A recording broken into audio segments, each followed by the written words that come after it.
Hello. Good day. It's not really morning anymore.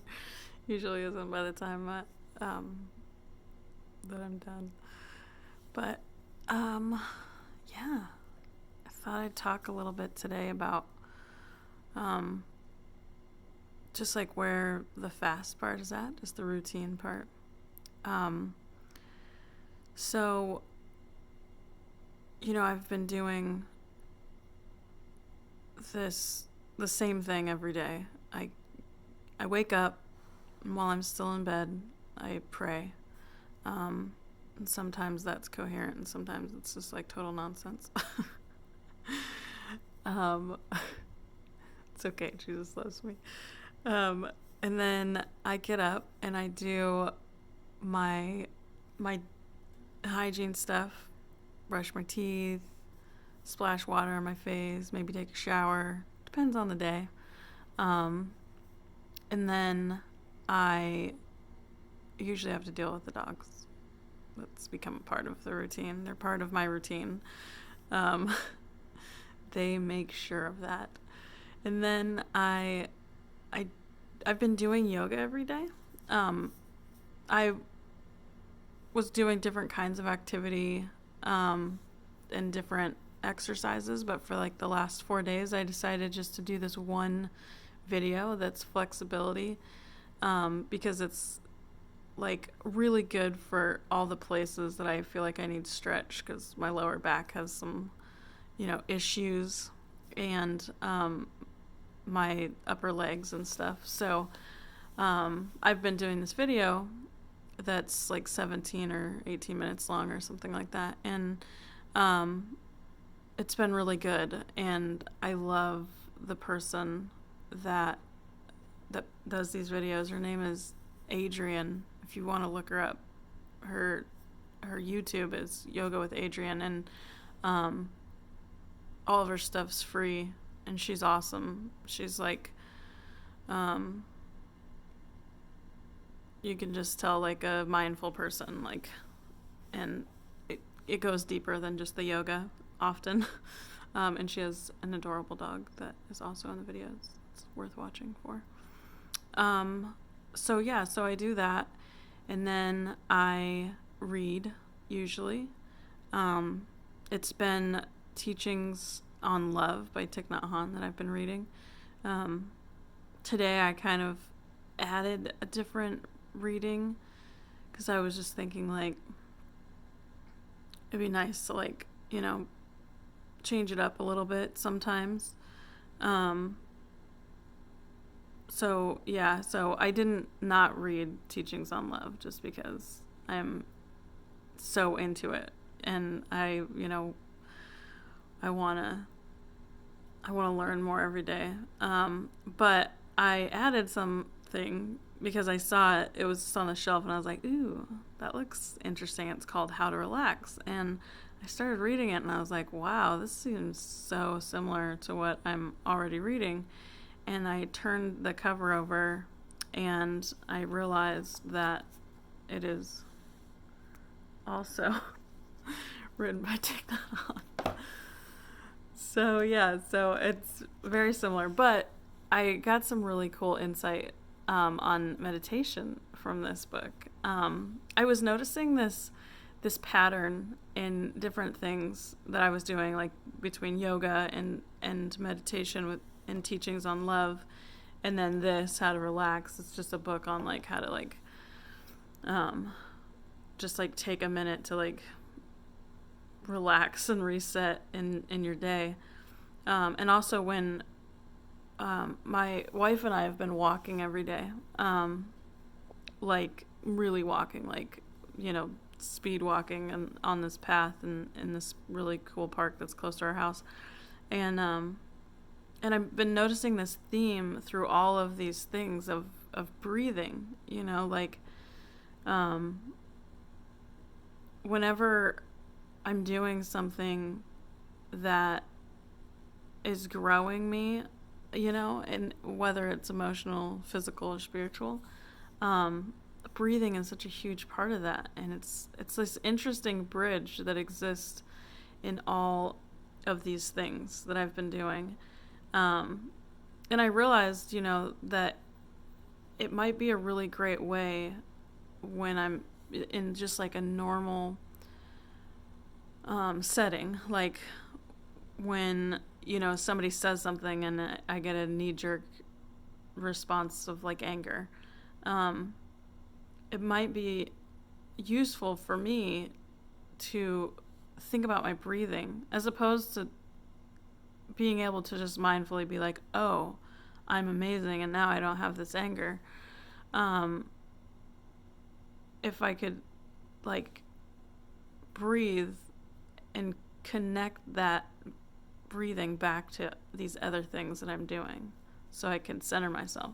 So that was just a thought that I had. And then the reading today from Teachings on Love was interestingly about anger and how to deal with that.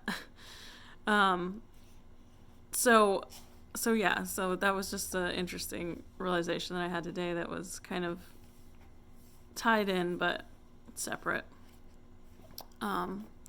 So I have been like very slowly going through this chapter that I'm in. It's chapter 4 of Teachings on Love. I'm not sure if I'll ever leave this chapter. It feels like no, but maybe. But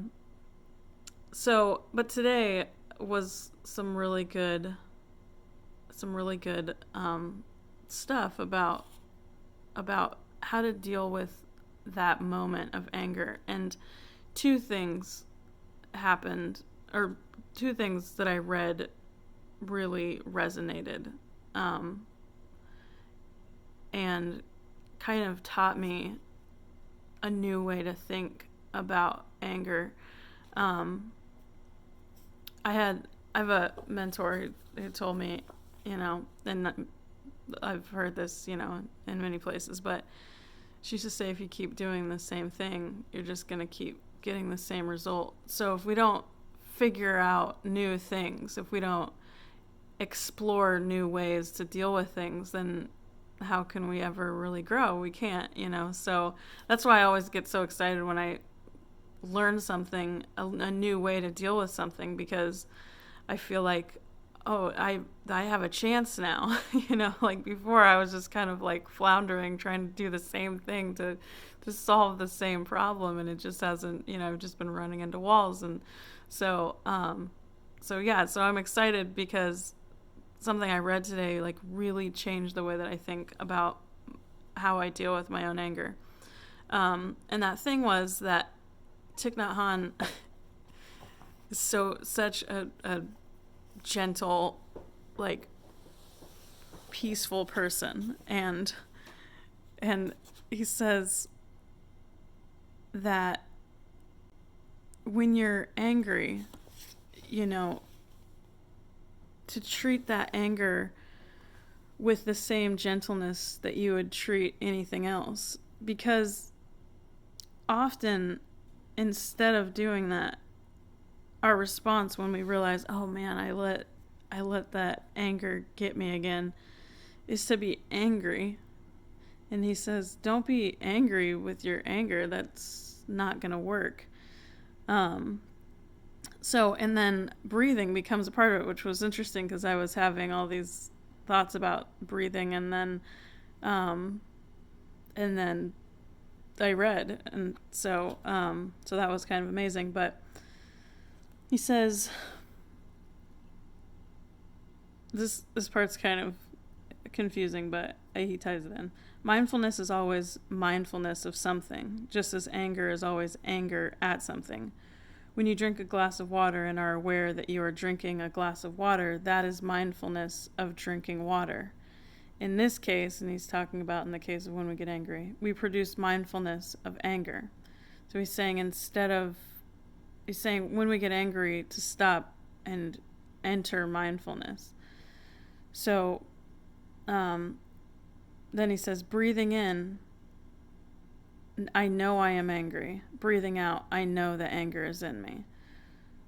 First, the energy of anger arises, and second, the energy of mindfulness arises. So first we have this anger, and then immediately, like, become mindful of it. And then he says the second energy embraces the first in order to soothe it and allow it to subside. So it doesn't combat it. It doesn't fight it or try to destroy it. It's not about killing, the anger in that moment. It's about soothing it. He says, we do not produce mindfulness to chase away or fight our anger, but to take good care of it. This method is non-dualistic and non-violent.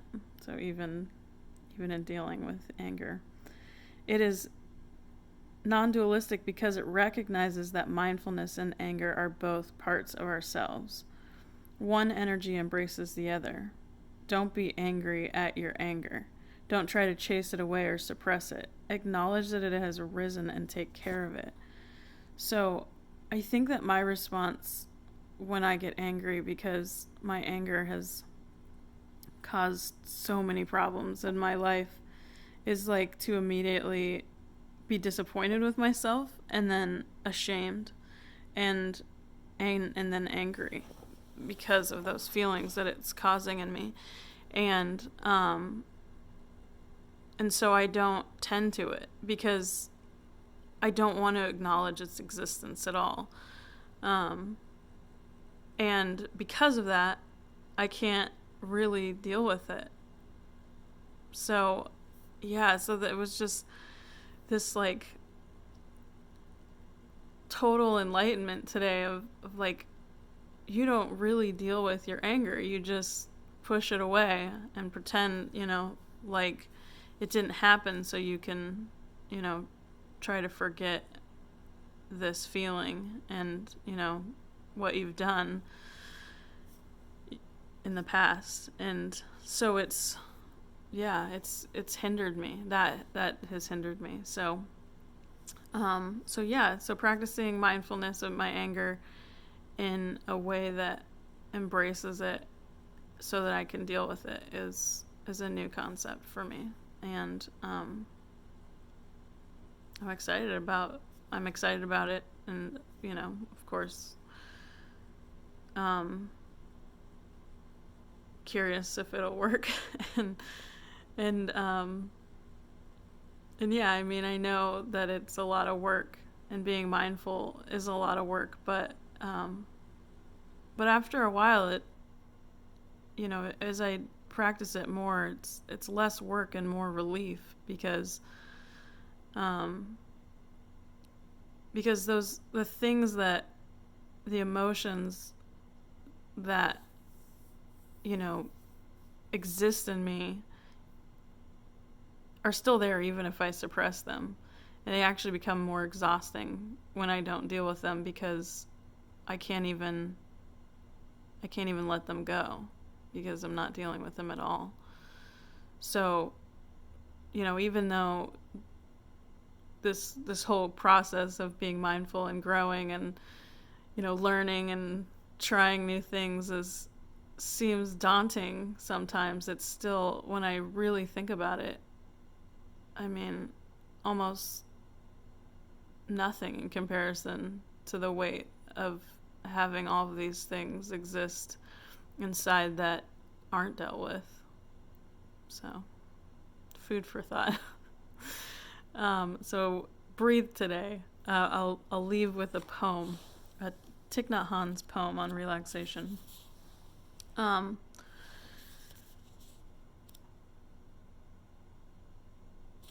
did it go? It's called Resting Poem. He says, at any moment we can say this small poem to ourselves and take a mini rest. This poem is like a tiny vacation, except that it brings you back to your true home instead of taking you away from it. The poem is breathing in, I know I am breathing in. Breathing out, I know I am breathing out. And then he says, you can even shorten this poem. It works just as well. In, out. Love you.